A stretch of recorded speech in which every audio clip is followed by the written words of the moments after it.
அஸ்ஸலாமு அலைக்கும். சஹர் சமயத்தில் ரொம்ப சிம்பிளாக செய்கிற மாதிரி பீஃப் சுக்காவும் இறால் ஃப்ரையும் எப்படி செய்யுதுன்னு பார்க்கலாம். இது ரொம்ப ஈஸியாக செஞ்சிடலாம், அதே அளவுக்கு டேஸ்ட்டு சூப்பராக இருக்கும். நீங்கள் என்னோடய சேனலை ஃபஸ்ட் டைம் பார்க்குறீங்களா, லைக் பண்ணுங்கள், கமெண்ட் பண்ணுங்கள், மறக்காமல் சப்ஸ்கிரைப் பண்ணுங்கள். வாங்க இப்போ வீடியோக்குள்ளே போகலாம்.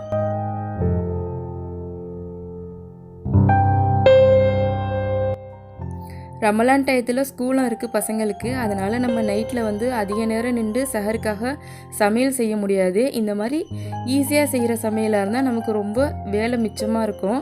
நான் 1/2 கிலோ அளவுக்கு பீஃப் எடுத்துக்கிறேன், சின்ன சின்ன பீசஸாக வெட்டி எடுத்துருக்கேன். அதோட 1.5 டேபிள் ஸ்பூன் அளவுக்கு இஞ்சி பூண்டு பேஸ்ட், கொஞ்சமாக மஞ்சள் தூள், தேவைக்கேற்ற மாதிரி உப்பு சேர்த்துக்கிறேன். ஒரு 1/2 டம்ளர் அளவுக்கு தண்ணி சேர்த்துக்கிறேன். ரொம்ப தண்ணி சேர்க்கணுங்கிற அவசியம் இல்லை, ஏன்னா பீஃபில் அதிகமாக தண்ணி விடும் அப்படிங்கிறதுனால. இதை நல்லா மிக்ஸ் பண்ணி விட்டுக்கலாம். குக்கர் மூடி போட்டு 2 விசில் விட்டு ஒரு 10 நிமிஷம் மீடியம் ஃப்ளேமில் வச்சா போதும். கறி நல்லா வெந்து வந்துடும். சில கறி வெந்து வரத்துக்கு லேட்டாகும். அப்போவும் இந்த மாதிரி 2 விசில் விட்டு 10 நிமிஷம் மீடியம் ஃப்ளேமில் வச்சு ஆஃப் பண்ணிவிட்டு குக்கர் ஓப்பன் பண்ணி பார்க்கலாம். கறி வேவலண்டா இன்னும் 2 விசில் விட்டுக்கலாம். அப்படி இல்லாமல் அப்படியே நம்ம வச்சோண்டா தண்ணி இல்லாமல் எல்லாமே வற்றி போயிடும். என்னோடய கறி நல்லா வெந்து வந்துருச்சு. லாஸ்ட் டயத்தில் குக்கர் எனக்கு விசில் வரல, அதனால் சின்ன குக்கரில் மாற்றி தான் நான் வேக வச்சுருந்தேன். இருந்தாலும் கறி நல்லா வெந்து வந்திருக்கு.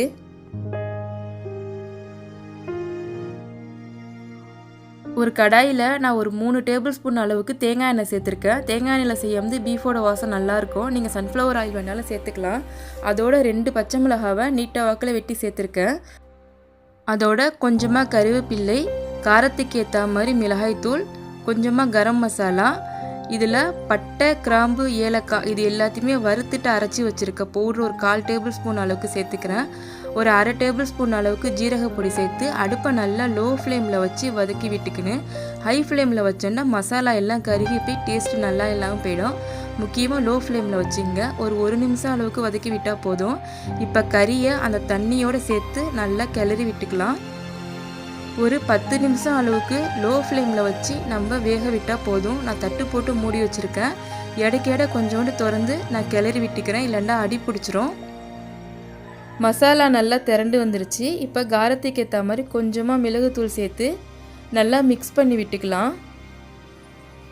பீஃப் சுக்கா இந்த மாதிரி வேணாலும் வச்சுக்கலாம், இல்லைன்னா இன்னும் கொஞ்சம் வேணாலும் திணுங்க விட்டுக்கலாம். நான் இன்னும் கொஞ்சம் திணுங்க விட்டுருக்கேன். அதோட கொஞ்சமாக மல்லி இலை தூவிருக்கேன். சட்டுண்டு சுக்கா ரெடி ஆகிடுச்சு. இது நமக்கு சஹர் சமயத்தில் சாப்பிட நல்ல டேஸ்ட்டாக இருக்கும். இதோட சாம்பார் இல்லை பச்சை பருப்பானோ ரசம் இது எல்லாமே நல்லாயிருக்கும். ஈஸியாக செஞ்சிடலாம். ரொம்ப நேரம் நம்ம இது கிச்சனில் நின்று செய்யணும் அப்படிங்கிற அவசியம் கிடையாது. டேஸ்ட்டும் சூப்பராக இருக்கும். நீங்களும் ட்ரை பண்ணி பாருங்கள். நம்ம சஹருக்கு எந்த வெஜ்ஜி செஞ்சாலும் அதுக்கு ஒரு நான்வெஜ் சைடிஷ் இருந்தால் தான் சாப்பிட்றதுக்கு ஒரு அளவு நல்லாயிருக்கும். நான் ஒரு 1/4 கிலோ அளவுக்கு இறால் எடுத்திருக்கேன். அதில் கொஞ்சமாக உப்பு, கொஞ்சமாக பெருஞ்சீரகத்தூள் சேர்த்துருக்கேன். சீ ஃபுட் எதுவாக இருந்தாலும் பெருஞ்சீரகத்தூள் சேர்த்துக்கிட்டோன்னா டேஸ்ட்டு நல்லாயிருக்கும். கொஞ்சமாக மஞ்சள் தூள், காரத்துக்கு ஏற்ற மாதிரி மிளகாய்த்தூள், கலருக்காக கொஞ்சமாக காஷ்மீரி சில்லி சேர்த்துருக்கேன்.